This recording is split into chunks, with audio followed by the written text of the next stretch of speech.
Yay! Thank you for joining Kevin, James, and I for Sense, Analyze, and Generate Insight with Real-Time Analytics at Build. Let's start with some context. In the last 25 years, there has been a revolution in the way that we consume our content in our personal life. The evolution in technology leads to new habits of interactive experiences on demand whenever we want it, whenever we need it, without any barriers, and everyone can ask questions without any limitation, from my 6-year-old son to my parents. And the technology behind this revolution is accessible for everyone, with data set that can store any type of data at any scale, get updates in streaming with few seconds of latency. All the information is indexed and partitioned, which allows us, the user, to ask any questions without pre-planning and get the results immediately. And everything is ramped up with a very intuitive user experience. But in the enterprise world, there are still rely on few experts to generate reports, to write their queries, and to ask their questions.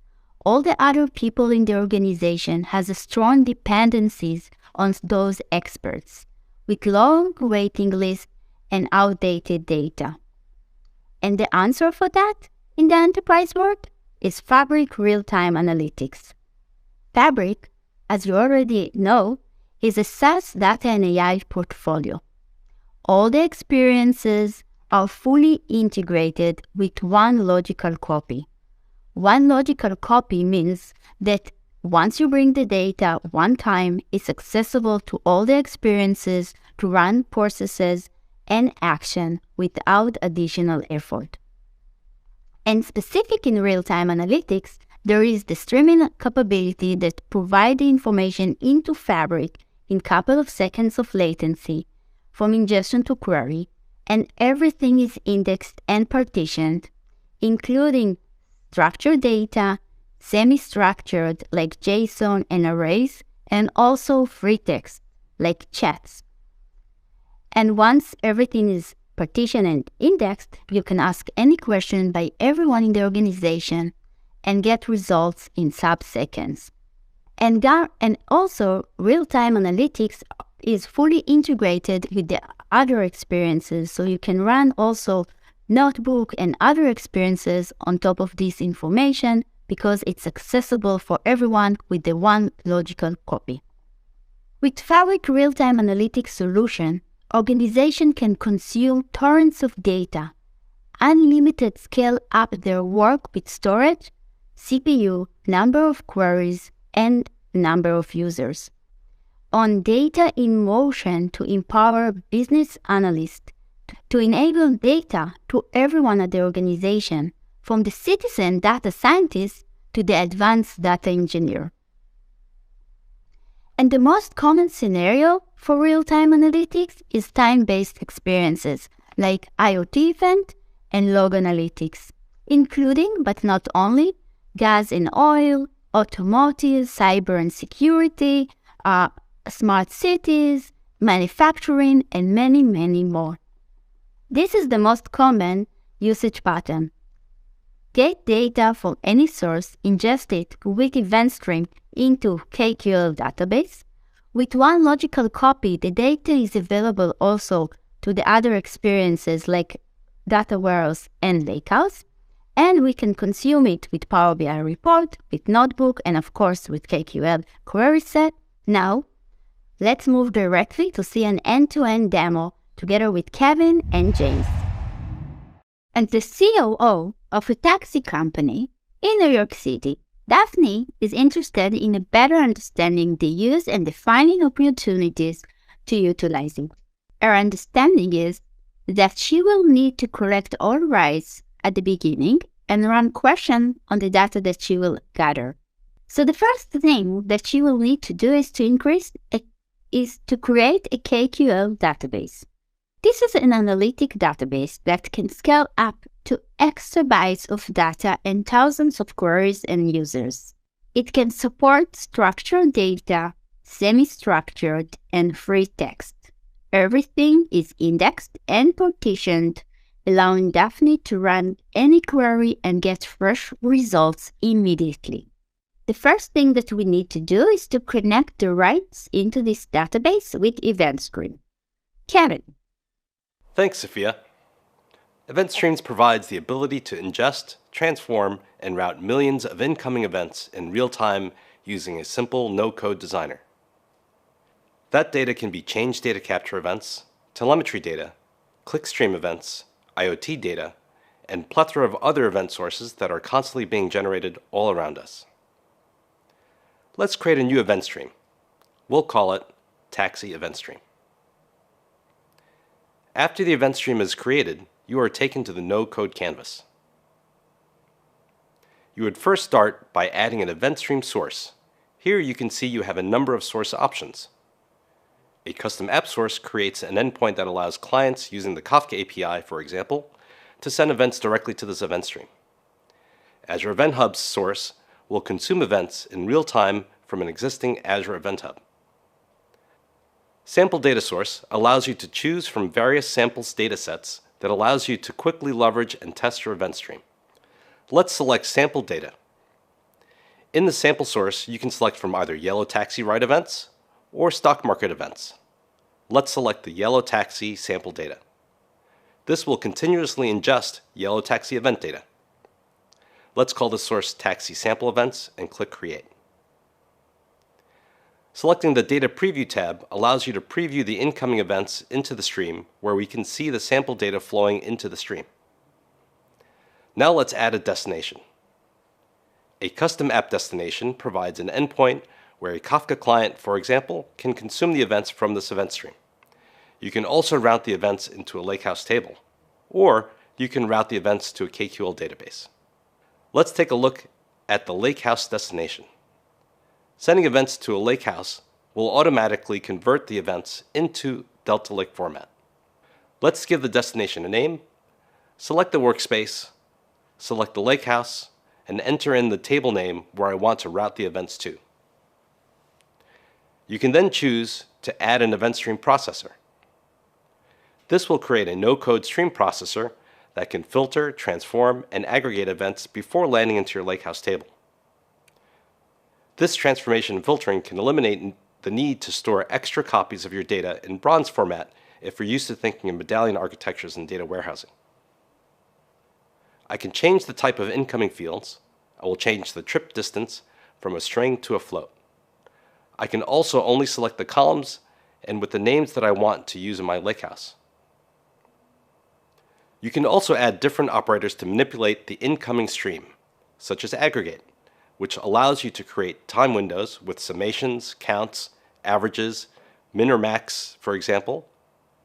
Group by, which provides merging or windowing over time. Manage fields, which lets you do rich transformations with built-in functions. Let's select filter. We'll only include taxi rides that were greater than 5 miles. We will now click Done, and then we'll finish creating the destination. Now let's send the data to a KQL database. The KQL database destination provides high throughput consumption and automatic indexing of all the incoming events for fast querying. Let's give it a name, select the workspace, and the Taxi Rides Demo KQL database, and we'll use Taxi Rides table. We'll then go through a short wizard to configure the ingestion. We can see a preview of what the data will look like as we ingest the stream into the KQL database. Selecting Data Insights provides monitoring insights for the health of your incoming event stream, where you can determine if there are any bottlenecks. You can see all of the yellow taxi data landing in a KQL database. I will now hand it off to Sophia, who will walk you through the capabilities of the KQL database. Thank you, Kevin, for connecting the taxi rides into this table. Using the KQL database, Daphne will be able to connect her stream of rides with a couple of seconds latency, and all the information will be immediately available for queries with a fast query response time. Now, she would like to upload the local files with information about the drivers to help her to run better queries in the future. She can ingest data from different sources and different structure, different formats, whether it's from OneLake, Azure Storage, Amazon S3. She can just select it from her own computer. At the background, there is an inference that infers the most appropriate schema for this source type. She can keep it as it is, or she can make adjustment with the database or the table structure. She can define whether she would like to use dynamic columns from JSON with properties that will allow her later to easily change the schema of the table without changing the table structure, meaning that she can put different formats, different structure into one table without updating the structure. Or she can just change the nested level and get it as a structured data. Now we are creating the table, ingesting the data, and we have new table with new information.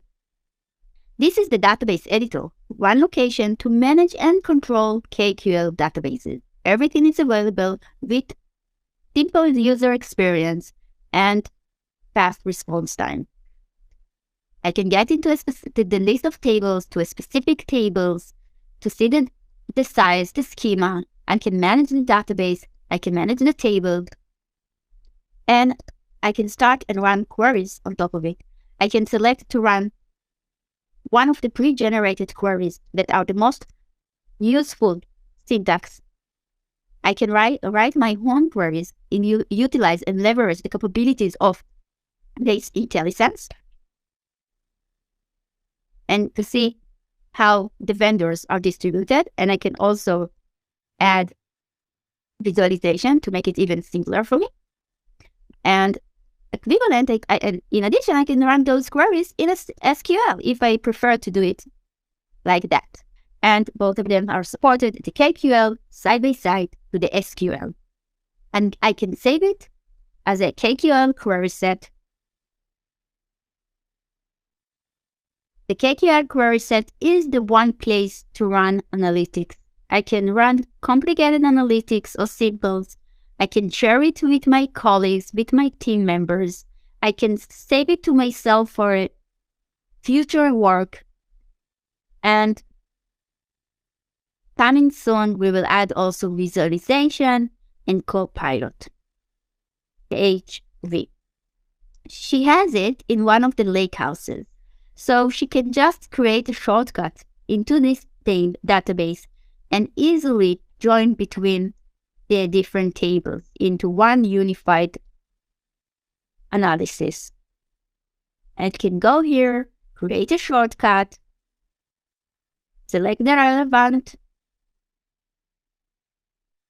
source to get the information,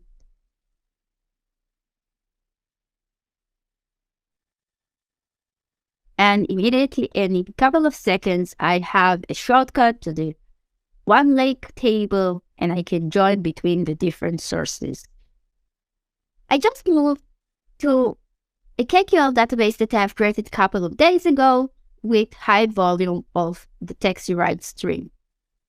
You can see that I already collected 420 gigabytes of information, compressed into 100 of gigabytes of data, and it's very efficient from the cost perspective since KQL database store the information as compressed size and not the original size.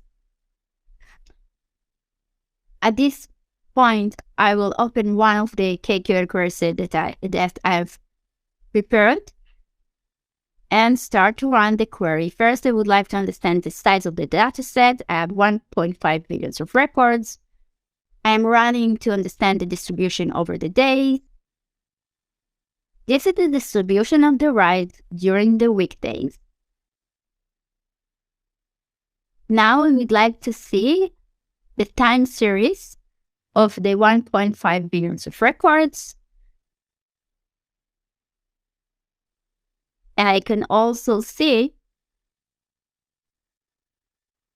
that once I'm adding regression analysis on top of this time series, it's easy to see that since January 2014, there is a drop with my company rights. Let's try to understand what is the source for this issue. So I will combine it with FHV table that includes Uber Life's company. And now I can see that the drops come side by side to the increase of the 3 prior rights companies. If I would like to go back and find some anomalies on top of my time series, I can run it and find it. And just think about it. I just ran an anomaly detection over 1.5 billion of records in a couple of seconds. You get the response, and I can easily understand that I would like to increase the sensitivity. And I can rerun it and get the results fast. Now that I would like to utilize the performance of my drivers, I will find the most important parts of the city to locate my drivers there. We live in a world enterprise companies rely more and more on IoT events and log analytics for cybersecurity, asset tracking, customer experience, marketing campaigns, health, and more. As a result, torrents of data are generated at high scale. KQL database and KQL query set were built to empower enterprises and high-speed scenarios. With unlimited scale in storage, CPU, queries, and number of users, a KQL database can store data of any format, source, or structure. The data is indexed and partitioned, so Daphne and anyone like Daphne can run queries without pre-planning, and the data is available in seconds, and the result can retrieve in sub-seconds or seconds, which contributes to the high freshness, low latency, and high query performance. The data is also available in one lake and data warehouse with one logical copy. If you need one or more of those capabilities, and if you have one of those scenarios, KQL database and KQL query set is the right choice for your enterprise. Now we will move to James to learn how can we make those insights into action. Thanks, Svea. So far, Kevin has shown how event streams can capture, transform, and route event stream data. And Svea has shown how we can create real-time insights from that data using KQL databases. Now, I'd like to talk about driving actions from your data. After all, your real-time data is only valuable if you can act on it. This means that once you've generated insights from your data, you need to convert those insights into jobs to be done. And if you're like many organizations, you're achieving this today through manual monitoring of dashboards. Now, continually monitoring a bunch of charts throughout the day can be time-consuming, so perhaps you've considered coding up an automated monitoring solution. But coding can be relatively slow and expensive, and the cost involved is often just not worth it. That's why, with Fabric Real-Time Analytics, we've envisaged a brand new solution for driving actions from data. A solution that empowers the business analyst to detect actionable patterns in data and automatically convert those patterns into actions without the need for writing code. We call our solution Data Activator. Here's how it works. Data Activator connects to any data source within Fabric. It can bring in real-time streaming data from event hubs and run queries on your KQL databases. It's not limited to real-time data though. You can connect to slower-moving data in warehouses and Power BI datasets too. Then, Data Activator gives the business analyst a no-code tool for defining triggers on that data. the business analyst tells Data Activator which patterns to detect. Then, when Data Activator detects those patterns, it triggers an action. Now, that action can be as simple as sending an email or a Teams message to the relevant person in your organization, or it could be triggering a Power Automate flow or driving an action in one of your line of business apps. Regardless of the data source, and regardless of the action system, Data Activator gives the business analyst a dedicated place to define their triggers and a consistent, no-code experience across all of these different data sources and systems. So, without further ado, let me show you Data Activator in action. Okay, so I've opened up Data Activator. You might remember that Sphere concluded her demo with a KQL query and a chart that showed the number of taxi passengers waiting for a ride per neighborhood. I've connected Data Activator to that KQL query, and Data Activator is now bringing in those query results in real time. So what I get is an event stream generated from that KQL query that gives me a continual feed of the number of passengers currently waiting for a ride in each New York neighborhood. Let's suppose that a taxi administrator wants to get an alert if there are too many passengers waiting for a ride in any neighborhood. That way, the administrator can direct idle drivers to head towards that neighborhood. Let's have a look at how the administrator can do that. Now, the first step is to create a Data Activator object. We want to track the number of waiting passengers per neighborhood. So to do that, I want to create a neighborhood object keyed off the neighborhood name. So I do that, and I flip across to design mode where I can see my new neighborhood object. The next step is to add a property to that neighborhood object, which is the number of waiting passengers for that neighborhood. I'll give it a name, waiting passenger count. And now the next step is to associate a value with that property. What I want to do is to associate it with the number of waiting passengers column in my event stream. So I picked the number of waiting passengers column. And straight away, Data Activator gives me a chart showing the number of passengers waiting for a taxi over time per New York neighborhood. Now, what I want to do is to create an alert if the number of passengers crosses above a threshold. I'm going to pick 10 as my threshold. And finally, what I want to do is to tell Data Activator to send an email if that threshold gets crossed for any neighborhood. Let's give that email a meaningful subject and a headline. Great. And now the final step is to hit Start on my trigger. As soon as I hit Start, that's going to activate my trigger, and Data Activator should start sending me an email whenever the number of passengers waiting for a ride in any given neighborhood exceeds my threshold of 10. Let's head over to Outlook to see if we're getting any emails.